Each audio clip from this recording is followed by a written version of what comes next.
Yeah, man. let's kill that bass head. Alright, let's do this. I'm on the air, we got this pockets flow. It's me and Tony on the mics, we gotta let you know of current events, little gaming, sprinkle in some entertainment. We stay humble, but our moms still think we're famous. Turn up the bass and baby, maybe let that magic flow. Our spoken word is all the things you really wanna know. Having a good time on the show, T-Bows and Matty G. Tune in and hit subscribe and join us on the FAQ.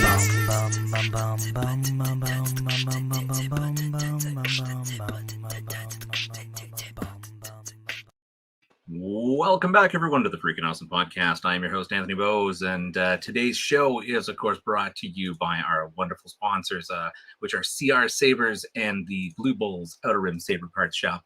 If you're looking forward to get your own custom lightsaber, you still have some time, of course, for the holidays. Maybe Halloween might be a little bit too tight budgeted, but or too tight timed line, but definitely check out their site and see what they can do for you. Excellent service, excellent quality sabers, and of course the ability to customize one to your own specifications. Again, see our Sabers and Blue Bull Outer Rim Saber Parts Shop.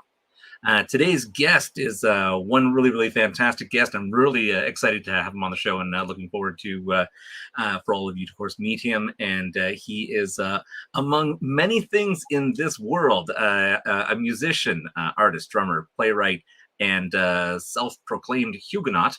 I don't know what that means, but no, a fellow geek among all the rest of us geeks out there. Mr. Matt Wagner, AKA Mnerva. How are you doing today, Matt? I'm doing fantastic, Anthony. That's the best intro I've gotten in a minute. We try to cram that all in one little one timeline, but so again, I'm super excited to have you on the show. Love your music, and it's honestly, I'm always kind of interested in the music industry when I see a lot of new artists emerging. I see a lot of influences that are in their music, but their own unique take and spin on things. Now, before we kind of get into that, I heard you're a little bit more of what should we say, a kind of like a spoof musician at times. Like you have a real good sense of humor about things, and you like to do some parodies. And one parody that kind of got you a little cease and desist going there. Do you want to kind of tell us about that? And I thought it was super funny, and I know it's probably not a huge story, but it's oh my god, it's a massive story right there. So my career started about the beginning of 2020, I'd say, as an artist, but it didn't start with most people by like releasing your first single. What I did was I've been working on this 21 Pilots musical for like 5 years or like 4 years or whatever it'd been at that time.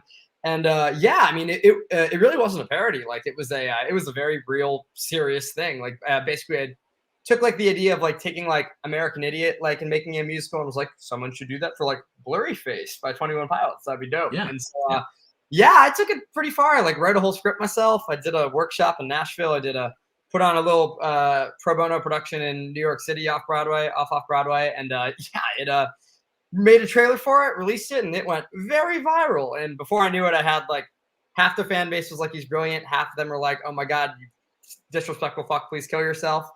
And then I wish I was kidding. I got a lot of death threats for that one. And then I ended up pitching it to their management, and they hit me with a cease and desist letter, unfortunately, instead of wanting to move forward with the project. Oh wow, that's really unfortunate. They must have been on the please kill yourself idiot end of things. Now, it's it's so funny because a couple talented guys clearly you must have been a bit of a fan yourself, and you thought, hey, this would be really cool to put out. And 21 Pilots is one of those bands that I really loved their music when it first came out. I love some of the covers they did of other people's songs, which were brilliant. And then their kind of newer stuff started coming in. And I was just like, I don't really know if I'm kind of feeling it like I did the old ones. And I think we were having a conversation not long ago with another artist, and I was just saying, like, it's really hard because the industry really pushes you around and tries to get you to change your style a bit to hit whatever peaks or charts or whatever things are trending, right? And in that process, you sometimes lose a bit of who you are or what you were originally about when you first started creating music. Yeah. And I felt like maybe that's something that's happened to 21 Pilots, because like I said, they're just, their stuff just doesn't speak to me anymore. Like I just don't even know what their songs are about anymore. I feel like with them right now, like so their newest record is definitely my least favorite record of theirs. Like there are still moments where I'm like, oh yeah, this is like the band I grew up and knew and loved. But definitely they want to challenge themselves. Like they're like, oh my god, global pandemic, all this, like everything in the world's like, you know, blowing up. Let's write a happy record, because it's like, you know, the stereotypical thing would have been to like write this sad record, but like the 21 Pilots, they don't do that. Like they do what you don't expect, you know what I mean? So I think That's right. Yeah. I think it was a very bold choice on their side, and like there are definitely moments like Shy Away, like Choker, the Redecorate, like all of those are like incredible songs in their own right. But like, yeah, for me it definitely goes like Vessel is still probably my favorite record by them, and it's like, you know, I definitely missed that era when they were just doing like the piano, like rock and rap thing. But like, you know, we all have to evolve. And I know for me, like I'm starting to like make my own next record right now too. And it's cool seeing like how I'm moving from like my debut EP Talk Too Much to like what I'm gonna do next. And it's like, okay, this like these are connected because it's me, but it's like, oh, this is like more rock. This is kind of cool. So it's like, you know, I understand the progression. I think that they've done it in a really bold way, especially because they've wanted to not go with like what the trends were, and also they made their own universe, man. It's been wild. I mean, like the fans and fan theories and like, you know, lore between that band. I mean, it's something to study. Yeah. Now, as a musician yourself, do you find that it's better to, or worse? I mean, I guess this is kind of a two-ended question, but is it more detrimental to create multiple albums of, say, the same look and feel that everybody seems to love, but then the moment you try to branch out and expand it, it can really hurt you? Or is it better to just like, let's just try a multitude of everything right off the hop and see what people like? Like, I know it's kind of like a double-edged sword, right? Because you can be very experimental at first and not hit charts, and you can sink really quick, or you can build a bunch of speed and you raise your albums up, and then all of a sudden you make a change, then you kind of fall flat, right? I think they're definitely both are two school of thoughts. I know for me, it's like I'm always going to try and do like what I'm into and what I think is fresh right now. And like I know for me, like so I'm a alternative hip hop artist right now and all this stuff. And I know recently I've like gotten kind of tired of rapping. Like I still like, it's the main thing I do during most of my shows, but like I've just been diving more into singing. And it's like, okay, this feels like the music I'm writing now still feels like Minerva, just like it's pushing in a different direction, using a different tool in my toolbox. So I know as an artist myself, definitely the trying to do something different is very much in my ethos. So I definitely would be more in that school of thought, because otherwise you end up like a band like The Fray, for example, who are one of my favorite bands. I mean, I got like a signed vinyl like back here of them. And like they wrote the same record like 4 times, and before you know it, it's like, you know, no one wanted to hear How to Save a Life a million times. You know what I mean? Right. Like me, I loved it. Oh my god, I was like, please keep giving me this record. I love this record. But it's like, it definitely, as taste emerges, I think if you want to stay relevant, like someone like Coldplay, I think has been brilliant at this. It's like finding a way to still sound like themselves, but changing with the times. Yeah. Now, so I definitely think that's more the approach I would take. Yeah. Now, speaking of The Fray, just because you brought it up, and it was really funny because I was actually listening to that in the car today, and I was really starting to analyze that song, and I'm trying to think like, wait a minute, there's so many open-ended ways that this song can be interpreted. How do you interpret that song? Ooh, you talking How to Save a Life? Yeah.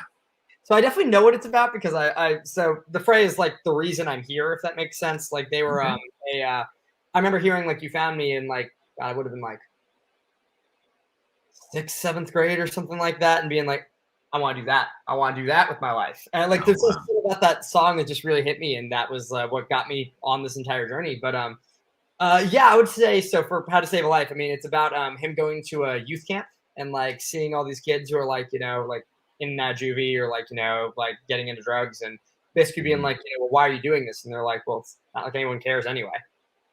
And just, it was just kind of telling other stories. But I know for me, like when I first started, it was very much about like, wow, no matter how much you put into a relationship, sometimes it just falls apart. You know what I mean? It's like, I like, where did I go wrong? I lost a friend, and somewhere along the bitterness, I'd be like, damn, this is like some friendships are gold, some are like bronze. You know what I mean? Like, the gold ones are the ones that are going to stick around, but at the same time, like, most people in your life are there for a season, and I hope you learned something from that season. Yeah, yeah. No, that's fantastic. No, it definitely clears up a little bit more because, like I said, I sometimes when I see something like that's really powerful song like that, Yeah. you have a tendency to really, start going down the rabbit hole on what could it mean and what about this, and oh, I mean, I think they're really going in this direction with it, and so it's quite interesting. So I mean, you brought a little bit more light to that song for me. So that's cool. That's really cool. Yeah. So. Music fact encyclopedia. Like, I literally just used to read like Wikipedia articles of like all popular music on the charts for like years. So I've retained a lot of it, and I really don't know why. You know what? It's like television. I'm an encyclopedia of useless knowledge. Sometimes I have to think twice about what my kid's birth date is, and then I can somehow remember a quote from The Simpsons from almost 20 years ago. Yes. Right? It's not to say that one is important than the other. It just somehow, I think, when humor, it just kind of sticks in and it's like glue in your head. Oh yeah. Yeah. So, I'm assuming you're a fan of The Simpsons. I definitely I'm not like a diehard fan, but like, I mean, I've seen like the classic episodes over the years, and definitely now that it's on Disney Plus, it's so much easier finally. Mm-hmm. Yeah, it's true. It's like running so long is still just incredible to me. Yeah, I have got a lot of episodes to catch up on. I used to be a diehard fan, and for me, it got to a point where they started making Homer smarter, and it started kind of pinnacle, and it was actually really funny because he was aware of what he shouldn't be doing, but he still made the decision to do it, and that's what I thought was super funny. But then the next season came, and they made him an idiot again, and I just like, well, I don't think you can go backwards. I think you have to show that he's growing, and yet he still chooses to make poor decisions, right? Like, I thought that was the humor in it. So I lost a little respect there, and I think now I'm about 8 to 10 years back. So yeah, not that I mean, I'm gonna have a great sit down and binge watch on Simpsons at some point, but especially like I'm a huge fan of their Halloween episodes. So oh yeah, they always talk about how like in TV the reason a show can't run forever is because like eventually like the characters grow and grow and grow, and then eventually like they plateau because they finally like, achieved all their goals. I think That's that right. like what you're talking about is why The Simpsons could run so long is because like well, oh yeah, they just went back to status quo at the end of the day. But like it's like why some like It's Always Sunny in Philadelphia works, because like no matter how more crazy it gets, they always never change. Yeah, it's true. And it's always funny because I love how they just bring in people from every industry and make a character out of them, and and it's really funny because I think it was American Dad. We had Robert Wall on the show, and he had just actually not long ago been on American Dad, and it was really interesting to hear the process that like he had absolutely no idea. He just said his lines and they spliced it in, and little did they know that they had him with his pants around his ankles running down the street. So it's always kind of funny to see what happens behind the scenes of a lot of these shows, and especially when celebrities or artists come in, right? So I mean, some people won't even look at them. They think, oh yeah, I was on The Simpsons. Yeah, that's cool. I mean, I'd be like, oh my God, I'm on The Simpsons. Like, I got to watch this, right? So I've been waiting for this my whole life. Right. Yeah, no. So it's amazing with your experience now in of course the music industry. The thing I love about a lot of your shows. I mean, first of all, you've got that kind of a Linkin Park feel, which is amazing because Linkin Park, of course, doesn't feel the same. So you've brought that in, and look at that, it's wonderful. We got more people. First call in. No, that's okay. Yeah. So you've brought that, and again, how I talked at the beginning of the show, where you've found this niche and you bring your own style to it. So like I say, you sound like Linkin Park, but at the same time, you've got your own spin onto things, right? And and a different feel to it, and it sounds absolutely fantastic. Now, I was really taken by an Instagram, of course, video that you'd done to Bills, and my God, that was absolutely funny. And for anybody, of course, who has not seen this, I posted it on our Instagram stories. So I shared that out. But you definitely have to jump over to Matt's profile and check this out because it's absolutely hilarious. Was this just like one of those things that you were listening to it at the time and you're just like, Oh, no, hell no, I'm not paying your bills. I was just thinking about, like, if my girlfriend was like, "Can you pay my bills?" I'd be like, "No, I have no money." Yeah. I ran with that. It was just the most real thing ever. I was just thinking that this is exactly what would go through my head. I was like, "Girl, I will move mountains for you. I will, like, give you the world. I cannot pay your bills. Right. I can't give you money because I'm broke as shit." That best lyric I've written in a long time. Oh my god, it was so amazing, and like I said, it's just so real, right? Because there's so many of us that are right in there and feel that exact same way. There was multiple times that when I first met my wife and we started dating and stuff, like I was broke as shit, and it was just like, what can I sell to go out on this date tonight? So yeah, that quick little 10-second blurb like really hit me, and I was just like, this is the most amazing musical moment. But what I loved about it was it really showed your vocal range. Because not only did you just make it sound like it belonged in the song, but man, that was high. Oh yeah. I definitely, from the so my favorite singer is Chris Cornell, like from Soundgarden and Audioslave, and that very much is my background, like with the Linkin Parks and like the 3 Days Graces and the Breaking Benjamins of like the rock side of what I do. And then the hip hop side is much more like the NFs, the Logics, the like Eminems, the J. Coles, like the Kendricks. And so from getting the like high rock education of the Robert Plant type school, like I was like, oh yeah, I can sing like a girl. Let's do it. Well, and again, it's versatility, right? I mean, that's a big difference. There's so many people that, like myself, I mean, I can sing, but I can't hit a range like that without sounding like prepubescent shit. So, but no, so that's cool. That's a great thing, because we get to know a little bit of your own influences on there. Now, you have just dropped a new album. I have, yes. Came out Congratulations. On the 15th. The show on the 15th. There it is. Yeah, excellent. And so yes, your show's coming up, and I'm understanding this is kind of like your last show of the season. Is that what you said that you could? Okay. So right now, I've just been doing a show every 2 weeks since like August, and it's been great because like I grew up very much in like the band scene of like of my hometown, and like playing drums for like a lot of artists. I'd be singing at the same time, like, and that's kind of where I got my musical chops down. So when I moved to Nashville then for college, I started playing drums for a lot of different pop artists. So like playing live is like why I do music. It's entirely like my favorite part of the process. So once I started Minerva, I was like, I can't wait to start playing shows. But I dropped my debut single in February 2020, and then the world ended in March. So with that, it was like there was no correlation. So I was like, fuck, I can't play shows.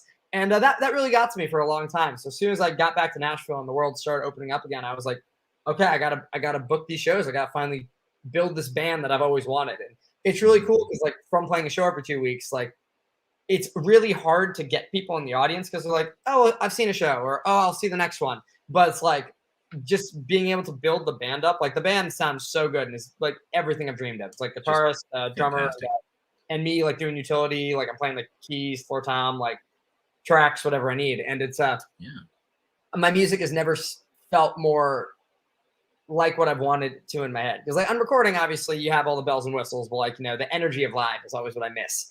And now that it's like I finally feel like I perfected it, I feel okay, cool. Now I can like start trying to hit up other artists, be like, hey, you need an opener for tours, you need this. And it's like that's really when I can start doing the job that I've always like wanted to do. And that's why I love doing interviews, and I love doing like trying to work on social media stuff now, because like anything I can do to start bringing people into the fold is exciting, because like I feel like I'm just getting started and there's only cooler things coming down the pike.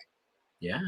Well, I mean, again, I've seen some recordings from your shows, and of course some clips from your videos and stuff like that, or from your own kind of audio clips that you kind of do on Instagram. And I mean, you sound absolutely fantastic. The band sounds great.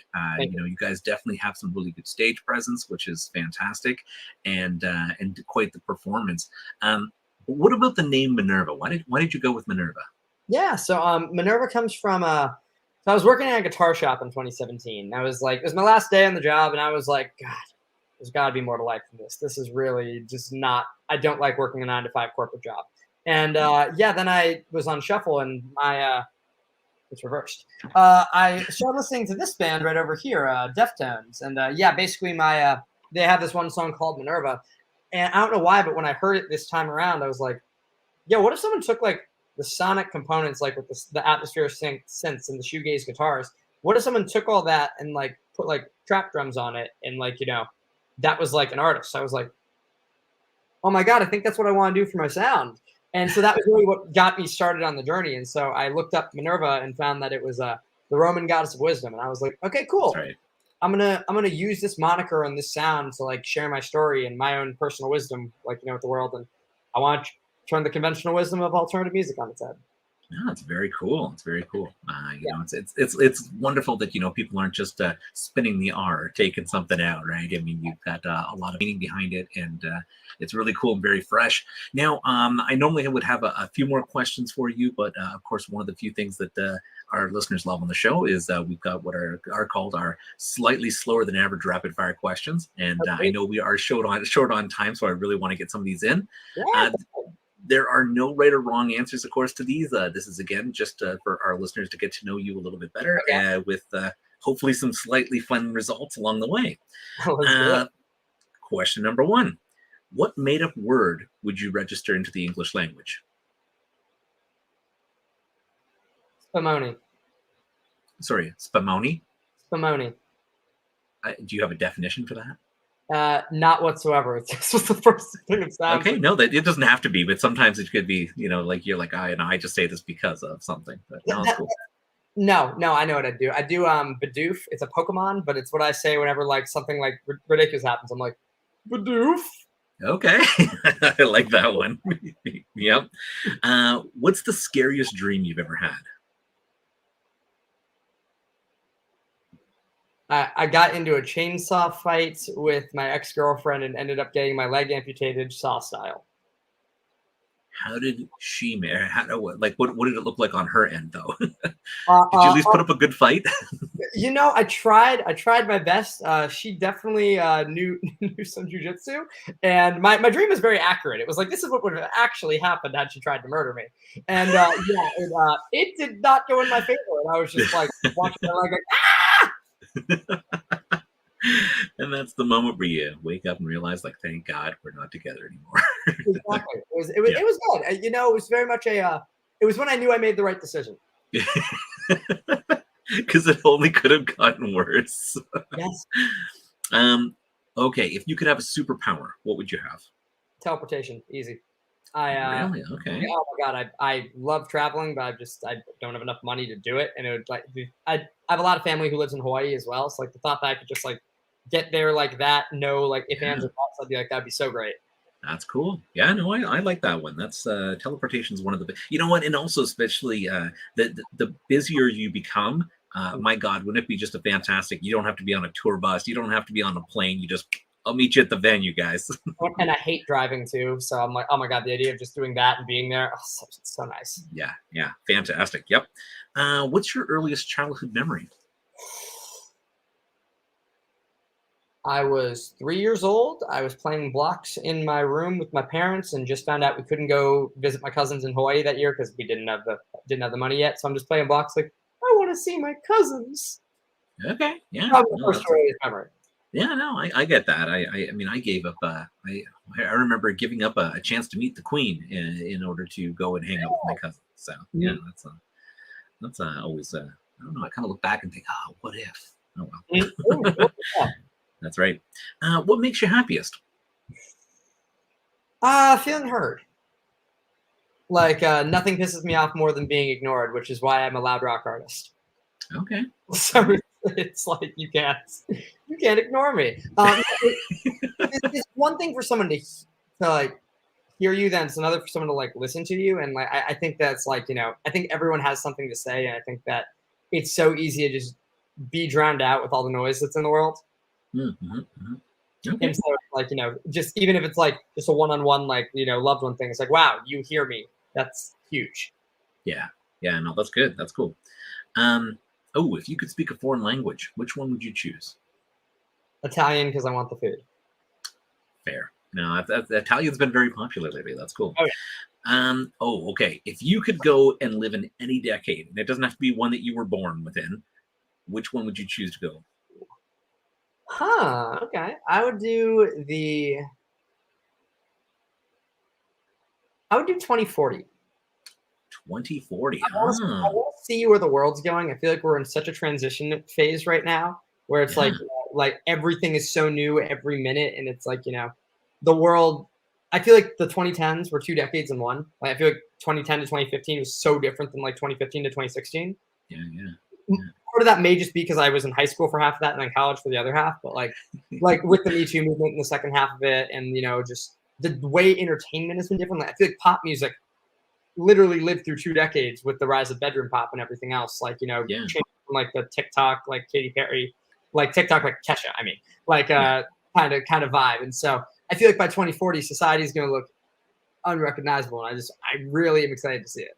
Yeah, that's cool. I don't think anybody's ever gone to the future. Everybody assumes they have to go back to the past. So that's really cool. Man, wouldn't it suck that if you did get that and you all of a sudden you just pop into the future and you're just floating into space and the world's all chunks everywhere.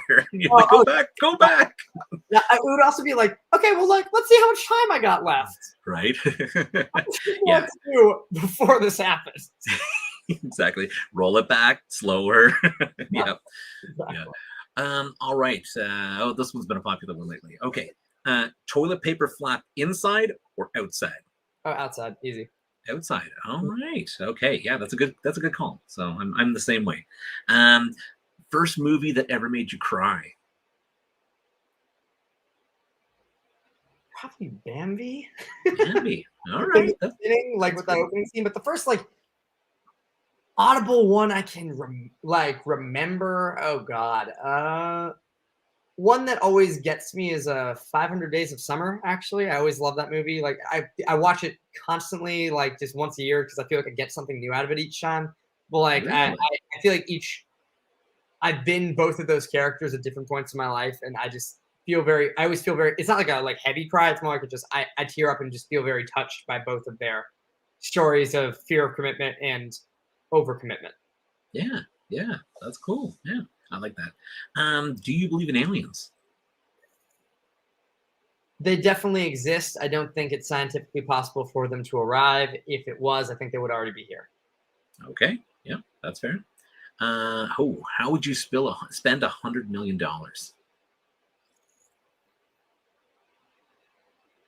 I would tour the entire world, like as far as like getting to travel and see every place possible. Mm-hmm. I would do that. I would definitely I would probably save a lot of it and like slowly trickle it out for the music expenses, because like, there's so many of them. So I'd probably like take like 50 mil of it and like, do like go on like this insane like year trip of the world and like just eat everything I can, like try to experience all these different cultures. And then would probably do that. And then the last bit I would probably invest in the stock market to make more. Yeah. Well, you know what they say, if you bank at least half, if you bank $1 million, you could technically live off just $1 million. It'd be modest, but you could still all right, travel the world. Are you left-handed or right-handed? I'm right-handed, but I play tennis left-handed and I kick a soccer ball left-footed, so I don't even know. All right, maybe a little ambidextrous in there. So what gets on your nerves? When people don't look you in the eye when they talk to you. Really bothers me on that one. I cannot lie. That's I've had many a boss in the past just be like, doing this. I'm like, I am the captain now. For sure. My main thing is I hate dropping my kids off someone who can't look at you in the eye. Oh, God, That creeps me out. There's something about that. I'm like, I think I'll take my kid with me. Yeah, I'm giving you the most important thing in my life. That's right. Yeah. I feel like, you want to be somewhere else, then fucking go. Yeah. What's the last thing you did just for yourself? Got pancakes this morning because I was having a rough morning. All right, pancakes. All right, is that your comfort food? I don't do it often, but yeah, no, we got a really good pancake place like down the road, and I was like, you know what? Fuck it.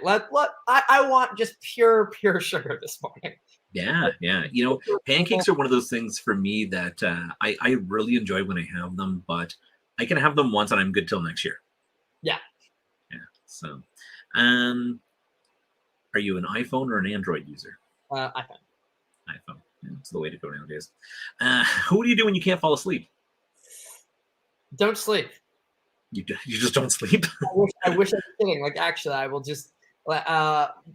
Night before my last show, I couldn't sleep. I tried everything, like melatonin, like meditation, like trying to switch like to the couch. Nothing worked. So I was like, I guess I'm gonna get work done now. So I made TikToks and like just did the workouts. Like I then played the show 24 hours later, and as soon as I finished it, I plopped in my car, fell asleep immediately. I was gonna say you finally get up on the stage, you go to do the show, like punk off the mic. It was wild because like that was probably the most energetic I've ever been in the show, and then I finished it up, and I was like people told me to talk to me afterwards, and I was like, oh my god, hi, thank you for coming. Wow, please leave I was now. so dumb. So tired.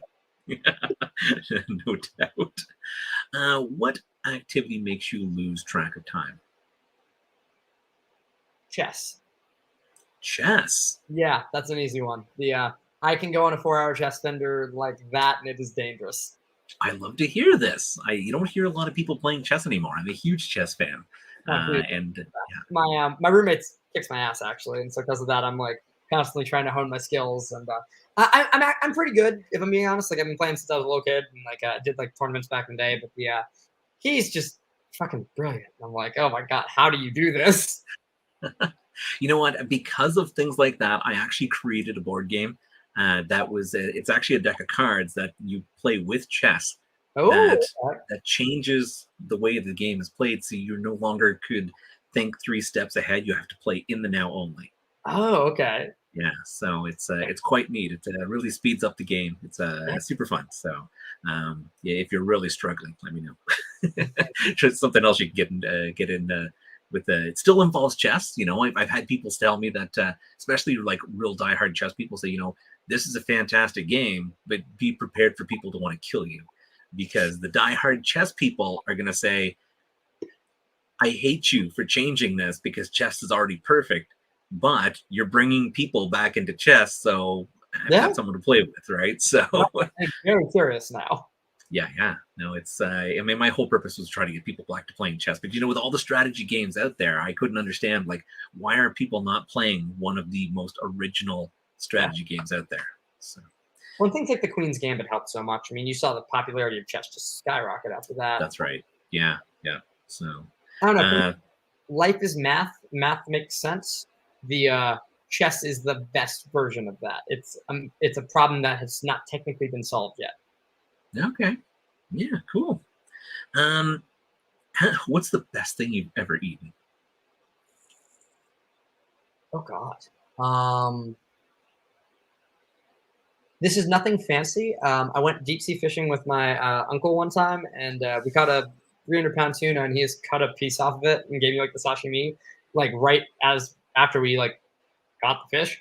That was the best fish I've ever had in my life. I mean, like, I remember that just being like, this is fresh, like straight up, like a minute fresh. And I'm like, this is insane. I can never eat raw fish again.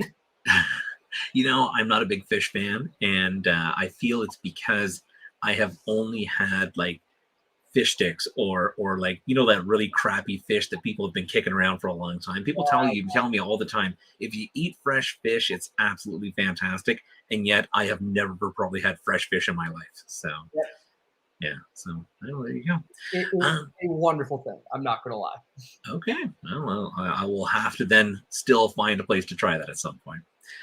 Have you ever had a crush on a TV/movie character? And if so, who? Oh, don't out me like that.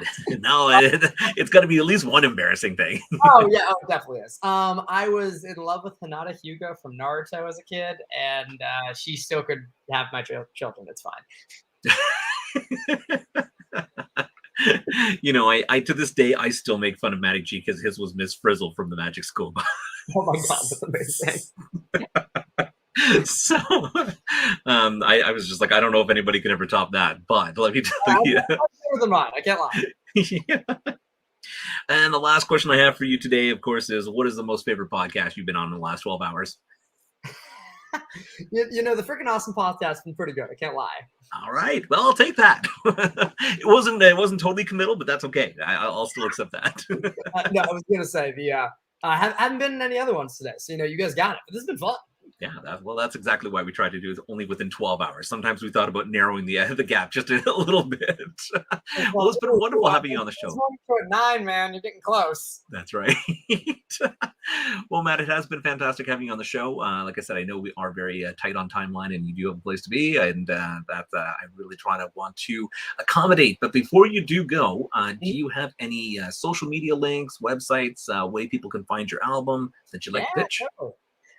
So you can find me on social media, guys, at Minerva Official, but there's no I, so it's like MNERVA_official.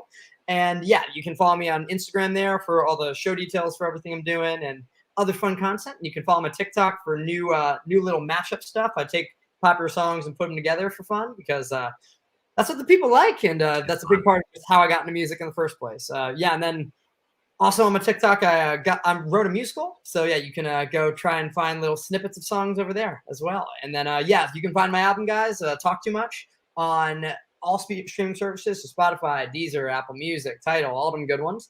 And yeah, about to start dropping a bunch of fun music video content things starting next month. So stay tuned for that. Very cool, very cool. And for someone who has, of course, listened to some of the songs from this new album, I have to tell you, they are absolutely fantastic songs. I highly recommend you checking it out because it would be great for your playlist. There's even a couple songs that you can put into the gym list on there. So definitely check them out. We'll make sure, of course, for any of the listeners who are on the road and not watching the live feed today, that we will put, of course, Matt's picture up under our guest section on our website, as well as all the links on how to get to his music and his social media pages. Yeah, thanks so much, dude. Excellent, thank you. And at some point we'd love to circle around and have you back on the show at some point. Yeah, dude, please, I would love that. Excellent, cool. All right, well, enjoy your evening. Good luck, and again, congratulations on the drop of the new album. Dude, thank you so much, Anthony. Hey, thanks so much for having me. Have a wonderful evening. You as well, dude.